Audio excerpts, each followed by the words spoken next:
ఏపీలో red book రాజ్యాంగం అమలవుతోంది. కూటమి సర్కార్పై జగన్ తీవ్ర విమర్శలు. నోటీసులు ఇవ్వకుండానే నన్ను అరెస్ట్ చేశారు. చెవిరెడ్డి భాస్కర్ రెడ్డి కీలక వ్యాఖ్యలు.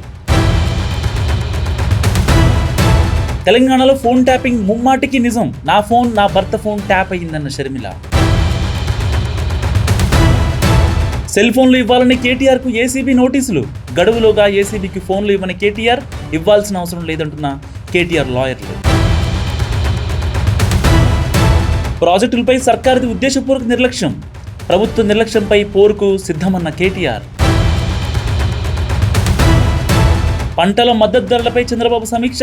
మామిడి, పొగాకు, కోకో పంటల మద్దతు ధరలపై చర్చ. హైదరాబాద్ అంటే నగరం కాదు, ఒక భవిష్యత్తును నిర్మించడమే మా ధ్యేయమన్న మంత్రి శ్రీధర్బాబు. గూగుల్ ఆవిర్భావం నుంచి ప్రపంచం మారిపోయింది. ఇప్పుడు మన జీవితం అంతా డిజిటల్తో ముడిపడిపోయిందన్న సీఎం రేవంత్. మంత్రిగా అవకాశం ఇచ్చిన రాహుల్కు కృతజ్ఞతలు. కార్మికుల సంక్షేమానికి కృషి చేస్తారన్న మంత్రి వివేక్. ఫాస్టాగ్ పై కేంద్రం కీలక నిర్ణయం. 3,000 చెల్లిస్తే ఏడాదిలో 200 ట్రిప్పుల ప్రయాణం. ఆగస్టు 15 నుంచి దేశవ్యాప్తంగా అమలు. తెలంగాణలో నిరంతర విద్యుత్ సరఫరా చేస్తున్నాం. విద్యుత్ సిబ్బంది సమస్యల పరిష్కారానికి కృషి చేస్తానన్న భట్టి. ఇరాన్ ఇజ్రాయెల్ యుద్ధంపై పాక్లో ఆందోళనలు. సరిహద్దు భద్రతను కట్టుదిట్టం చేసిన పాకిస్తాన్.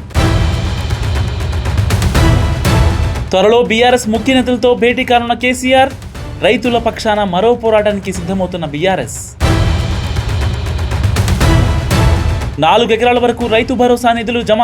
రైతు భరోసా కోసం మరో 1,300 కోట్లు విడుదల. జగన్ పర్యటనలో మరో వ్యక్తి మృతి. సత్తెనపల్లి గడియార స్తంభం వద్ద సొమ్మసిల్లి పడిపోయిన కార్యకర్త. ఆసుపత్రికి తరలించలేకపోయి మృతి చెందిన వైసీపీ కార్యకర్త.